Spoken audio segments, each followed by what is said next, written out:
Do Androids Dream of Electric Sheep? Chapter 14. Can we talk? Roy said, indicating Isadore. Pris, vibrant with bliss, said, "It's okay up to a point." To Isadore she said, "Excuse us." She led the Batties off to one side and muttered at them. Then the three of them returned to confront R Isadore, who felt uncomfortable and out of place. "This is Mr. Isadore," Pris said. "He's taking care of me." The words came out tinged with an almost malicious sarcasm. Isadore blinked. "See? He brought me some natural food." "Food?"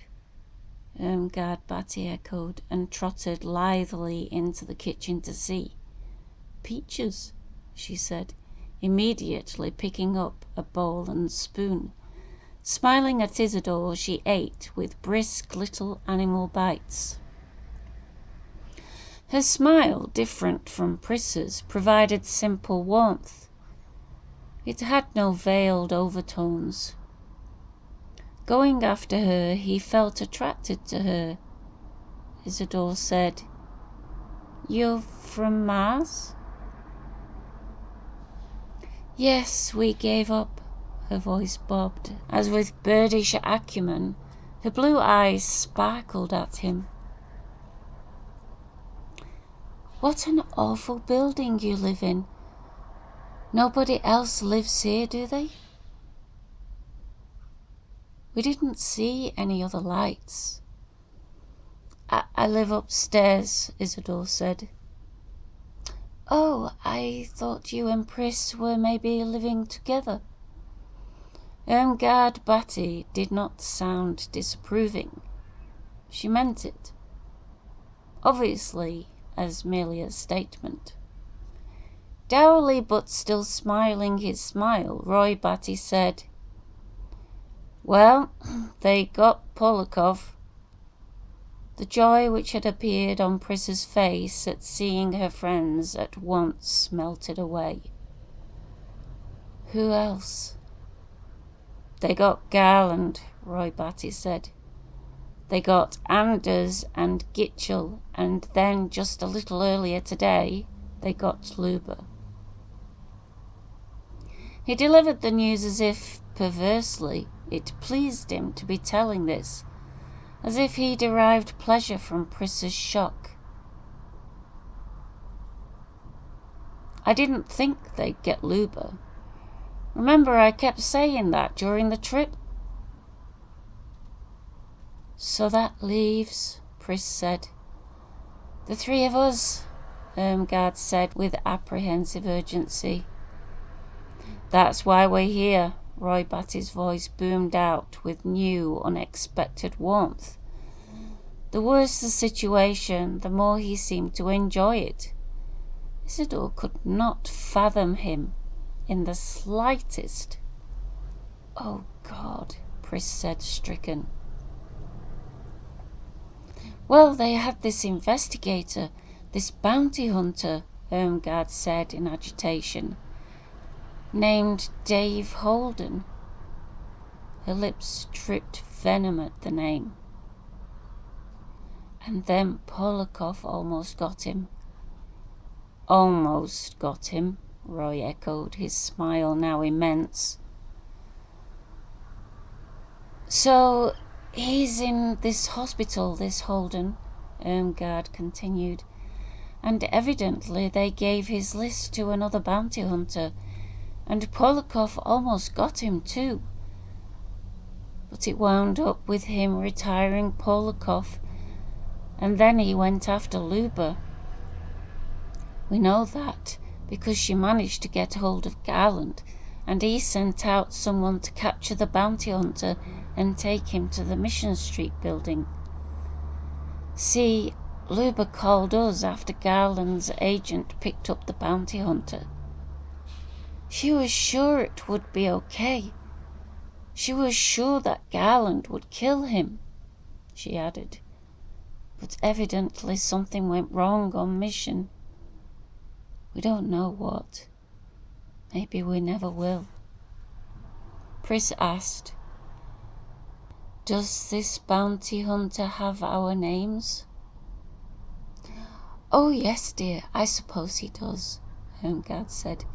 But he doesn't know where we are. Roy and I aren't going back to our apartment. We have as much stuff in our car as we could cram in, and we've decided to take one of these abandoned apartments in this ratty old building. Is that wise? Isadore spoke up, summoning courage. To all be in one place? Well, they got everybody else, Irmgard said, matter-of-factly. She too, like her husband, seemed strangely resigned, despite her superficial agitation. All of them, Isadore thought. They're all strange. He sensed it without being able to finger it. As if a peculiar and malign abstractness pervaded their mental processes. Except perhaps for Pris. Certainly she was radically frightened. Pris seemed almost right, almost natural, but... Why don't you move in with him? Roy said to Pris, indicating Isadore. He could give you a certain amount of protection. A chicken head, Pris said. I'm not going to live with a chicken head. Her nostrils flared. Irmgard said rapidly, I think you're foolish to be a snob at a time like this. Bounty hunters move fast. He may try to tie it up this evening. There may be a bonus in it for him if he got it done by... Kyrst, close the hall door, Roy said, going over to it. He slammed it with one blow of his hand, thereupon summarily locking it. I think you should move in with Isadore, Pris, and I think and I should be here in the same building. That way we can help each other. I've got some electronic components in my car, junk I ripped off the ship. I'll install a two-way bug so, Pris, you can hear us and we can hear you. And I'll rig up an alarm system that any of the four of us can set off. It's obvious that the synthetic identities didn't work out, even Garland's. Of course, Garland put his head in the noose by bringing the bounty hunter to the Mission Street building. That was a mistake. And Polikoff, instead of staying as far away as possible from the hunter, chose to approach him. We won't do that. We'll stay put. He did not sound worried in the slightest. The situation seemed to rouse him to crackling near manic energy. I think, he sucked in his breath noisily, holding the attention of everyone else in the room, including Isadore. I think that there's a reason why the three of us are still alive. I think if he had any clue as to where we are, he'd have shown up here by now. The whole idea in bounty hunting is to work as fast as hell. That's where the profit comes. And if he waits, Irmgard said in agreement, we slip away, like we've done. I bet Roy's right. I bet he has our names but no location. Poor Luba, stuck in the War Memorial Opera House, right out in the open. No difficulty finding her. Well, Roy said stiltedly, she wanted it that way. She believed she'd be safer as a public figure. You told her otherwise, Irmgard said. Yes, Roy agreed. I told her, and I told Polikoff not to try to pass himself off as a WPO man. and I told Garland that one of his own bounty hunters would get him, which is very possibly, just conceivably, exactly what did happen. He rocked back and forth on his heavy heels, his face wise with profundity. Isadore spoke up. I gather from listening to Mr. Batty that he's your natural leader? Oh yes, Roy's a leader, Irmgard said. Pris said, he's organised our trip from Mars to here. Then, Isadore said, you better do what he suggests. His voice broke with hope and tension. I think it would be terrific, Pris, if you lived with me. I'll stay home a couple of days from my job. I have a vacation coming to make sure you're okay. And maybe Milt, who was very inventive, could design a weapon for him to use. Something imaginative which would slay bounty hunters, whatever they were.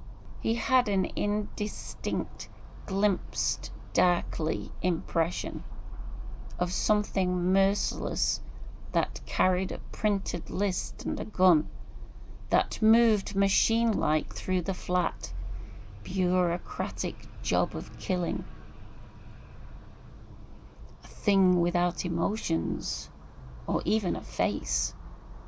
A thing that, if killed, got replaced immediately by another resembling it, and so on, until everyone real and alive had been shot. Incredible, he thought, that the police can't do anything. I can't believe that. These people must have done something. Perhaps they emigrated back to Earth illegally. We're told, the TV tells us, to report any landing of a ship outside the approved paths. The police must be watching for this. But even so, no one got killed deliberately anymore. It ran contrary to mercerism. The chicken head, Pris said, likes me.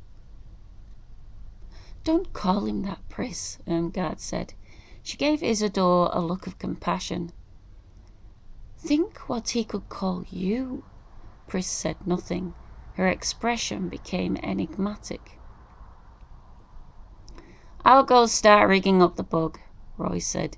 Irmgard and I'll stay in this apartment. Pris, you go with Mr. Isadore. He started toward the door, striding with amazing speed for a man so heavy. In a blur, he disappeared out the door, which banged back as he flung it open. Isadore then had a momentarily strange hallucination. He saw briefly a frame of metal, a platform of pulleys and circuits and batteries and turrets and gears. And then the slovenly shape of Roy Batty faded back into view. Isadore felt a laugh rise up inside him. He nervously choked it off and felt bewildered. A man, Pris said distantly, of action. Too bad he's so poor with his hands doing mechanical things. If we get saved, Irmgard said in a scolding, severe tone, as if chiding her, it'll be because of Roy. But is it worth it? Pris said, mostly to herself. She shrugged, then nodded to Isadore. Okay, J.R., I'll move in with you and you can protect me. All of you? Isadore said immediately. Solemnly, in a formal little voice, Irmgard Batty said to him, I want you to know we appreciate it very much, Mr. Isadore. You're the first friend I think any of us have found here on Earth. It's very nice of you, and maybe sometime we can repay you." She glided over to pat him on the arm.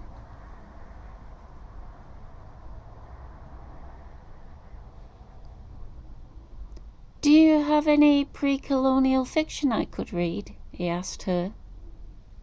"Pardon?" Irmgard Batty glanced inquiringly at Pris. "Those old magazines," Pris said. She had gathered a few things together to take with her, and Isadore lifted the bundle from her arms, feeling the glow that comes only from satisfaction at a goal achieved. "No, JR, we didn't bring any back with us, for reasons I explained." "I'll go to a library tomorrow," he said, going out into the hall, "and get you, and me too, some to read, so you'll have something to do besides just waiting." He led Pris upstairs to his own apartment, dark and empty and stuffy and lukewarm as it was. Carrying her possessions into the bathroom, he at once turned on the heater, lights, and the TV to its sole channel. "I like this," Pris said, but in the same detached and remote tone as before. She meandered about, hands thrust in her skirt pockets. On her face a sour expression, almost righteous in the degree of its displeasure, appeared, in contrast to her stated reaction. "What's the matter?" he asked as he laid her possessions out on the couch. "Nothing." She halted at the picture window, drew the drapes back, and gazed morosely out. If you think they're looking for you," he began. "It's a dream," Pris said, "induced by drugs that Roy gave me." "Pardon?" "You really think that bounty hunters exist? Mr. Batty said they killed your friends." "Roy Batty is as crazy as I am," Pris said. "Our trip was between a mental hospital on the East Coast and here. We're all schizophrenic, with defective emotional lives. Flattening of effect, it's called. And we have group hallucinations." "I didn't think that was true," he said, full of relief. "Why didn't you?" She swiveled to stare intently at him. Her scrutiny was so strict that he felt himself flushing. "Because things like that don't happen. The government never kills anyone for any crime, and mercerism." "But you see," Pris said, "if you're not human, then it's all different." "That's not true.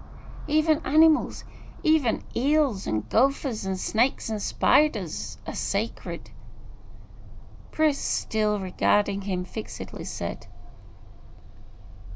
"So it can be, can it? As you say, even animals are protected by law. All life, everything organic that wriggles or squirms or burrows or flies or swarms or lays eggs or—" She broke off because Roy Batty had appeared, abruptly throwing the door of the apartment open and entering. A trail of wire rustled after him. "Insects," he said, throwing no embarrassment at overhearing them, "are especially sacrosanct." Lifting a picture from the wall of the living room, he attached a small electronic device to the nail, stepped back, viewed it, then replaced the picture. "Now the alarm."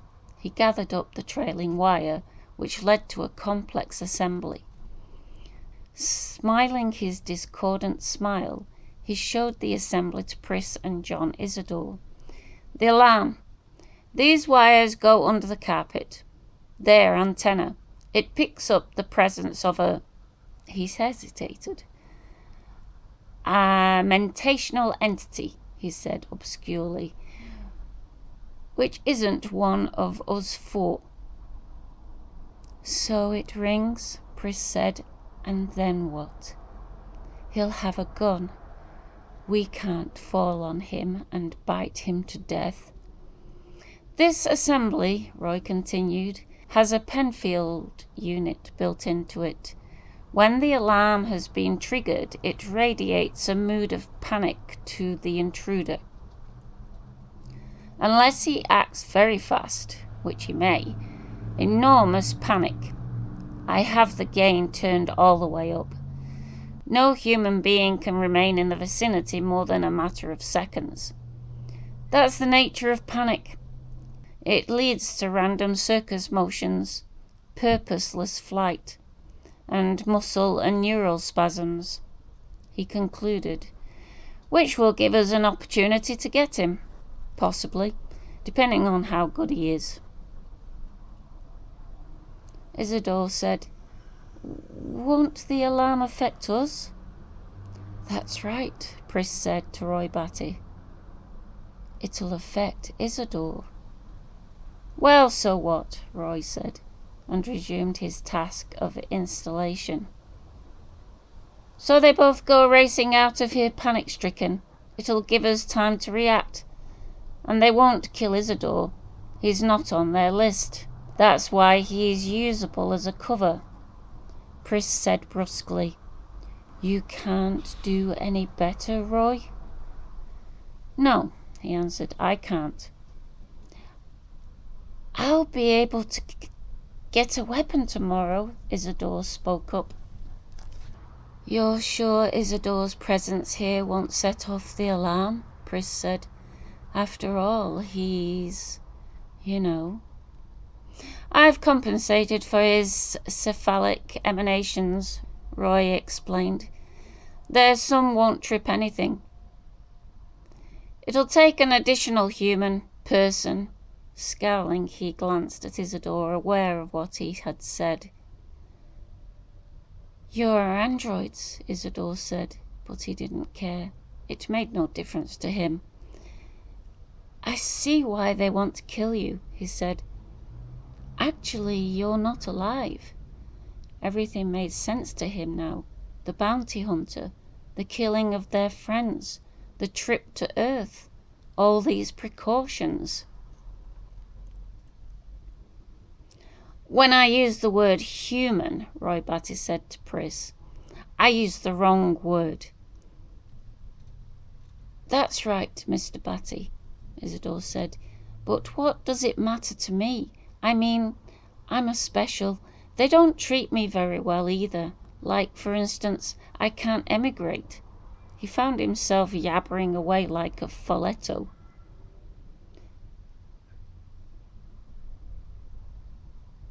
You can't come here, I can't, he calmed himself. After a pause, Roy Batty said laconically, You wouldn't enjoy Mars. You're missing nothing.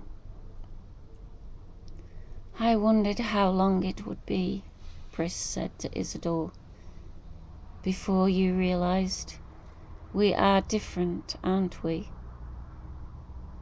That's what probably tripped up Garland and Max Polikoff, Roy Batty said. They were so goddamn sure they could pass. Luba too.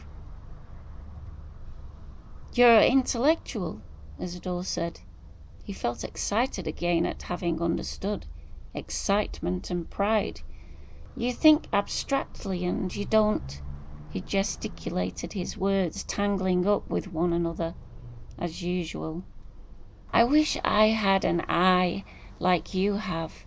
Then I could pass the test. I wouldn't be a chicken head. I think you're very superior. I could learn a lot from you. After an interval, Roy Batty said, I'll finish wiring up the alarm. He resumed work. He doesn't understand yet, Pris said in a sharp, brittle, centaurian voice, how we got off Mars. what we did there. What we couldn't help doing, Batty grunted. At the open door to the hall, Irmgard Batty had been standing. They noticed her as she spoke up. I don't think we have to worry about Mr. Isadore, she said earnestly. She walked swiftly toward him, looked up into his face.